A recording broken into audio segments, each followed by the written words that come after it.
So what do you do when you get sick and tired of solving the Rubik's Cube for the millionth time? You try and solve it blindfolded.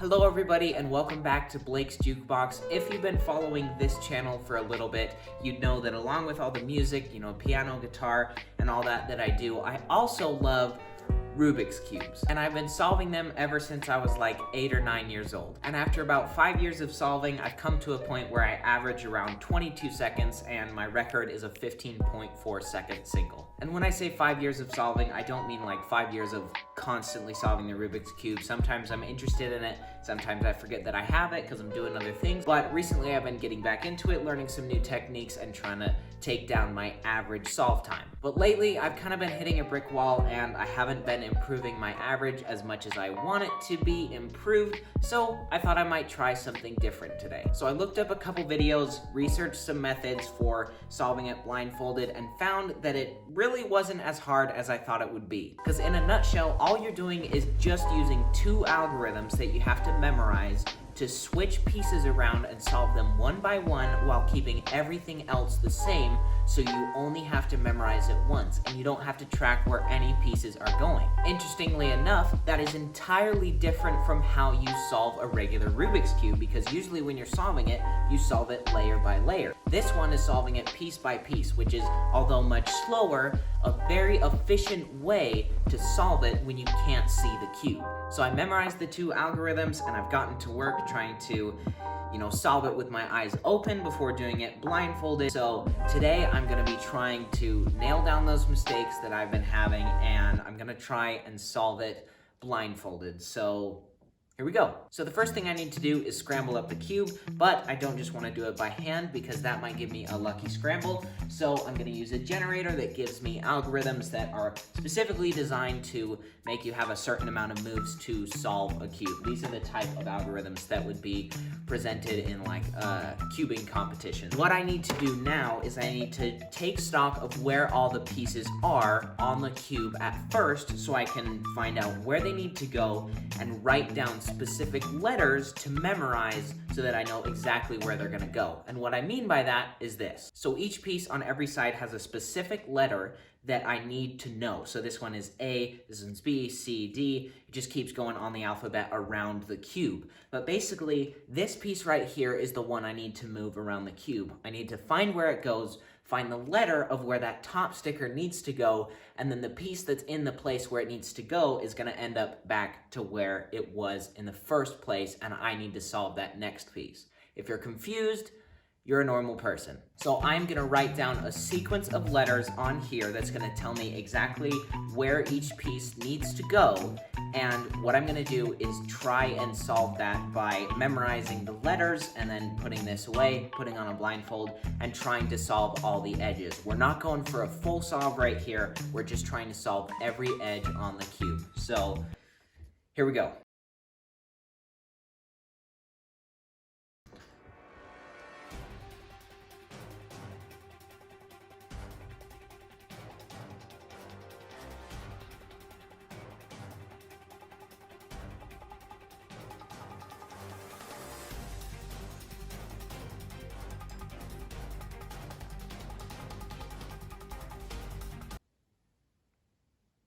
Oof.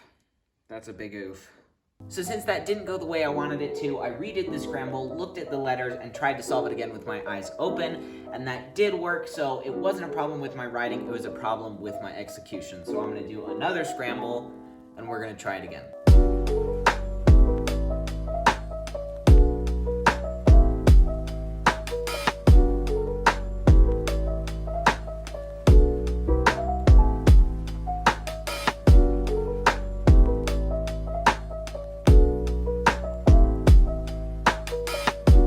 I just got an alarm on my phone while I was doing that, which stops camera filming, but it's a really great thing that it did because I had a lot of edges solved, but what I would have done next would have totally messed up everything I had, so I don't know what I was writing down there, but we're closer, so I think we just need to do a couple more attempts.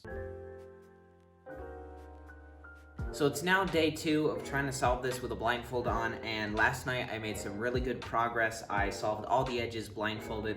Of course I do it off camera, but then I tried doing the corners, which I hadn't attempted before blindfolded, and I nailed them and got them all done, so I felt really good about that. So I haven't put them together yet and done them together, so I'm gonna try some full solves today.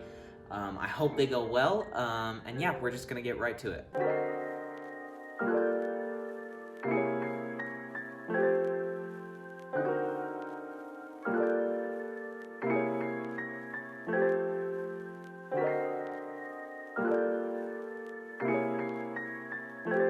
So I've just finished writing out all the letters for the edges. Now I need to move on to the corners.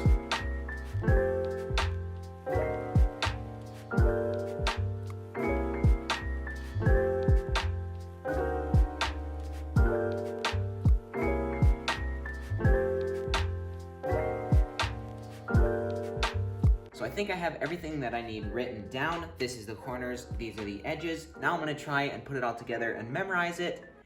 And then we're gonna try a full solve.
Okay, if I've done everything right and I've put everything in the right place, then I should have it.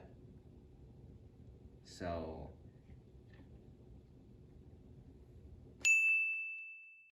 Yes! Yes! Holy moly. Dude, I was like shaking doing the algorithms at the end because I was so scared. It's either gonna be it's either gonna be there or it won't. Holy moly. Nice job. Oh, yes. Well, I can now officially say that I have solved a Rubik's Cube blindfolded. I hope I'm gonna be able to do it again, like consistently, but I was afraid at some points, like I was just telling my brother that while I was doing the algorithms at the end, I was like shaking so hard because I thought I had put stuff in the wrong place, but that feels really good to be able to do that. I'm super happy that that the work I put into it has paid off. I mean, really, it's a lot more simple than I thought it would be. So if you are really interested in learning how to do this, I really suggest a YouTuber called JPerm. He's one of the biggest out there, and his tutorials are very helpful, and he has a couple on blindfolded solves. He has example solves and stuff like that. So if you want to learn this, I'll put the links in the description so you can, try this out if you're a Rubik's Cube solver, because you'll be surprised at your ability to do it, because you don't have to track pieces, you don't have to do anything that, you would think would happen with 3x3 blindfolded solve. But even if you don't go and try to learn this blindfolded or anything, I really hope you enjoyed the video. I had a ton of fun learning how to do this. Now I have a new skill that I can show, even though it takes like 30 minutes to do. I still think it's really fun to be able to do this, so I hope you really enjoyed watching me do this a couple times, my fails with it and my successes. So yeah, I hope you enjoyed it, and please consider subscribing because every single one of you counts, because I do music stuff as well as Rubik's Cube, experiments and things like that. So if you want to check out some of my music stuff, click on one of these videos, and if you don't, just have a great rest of your day.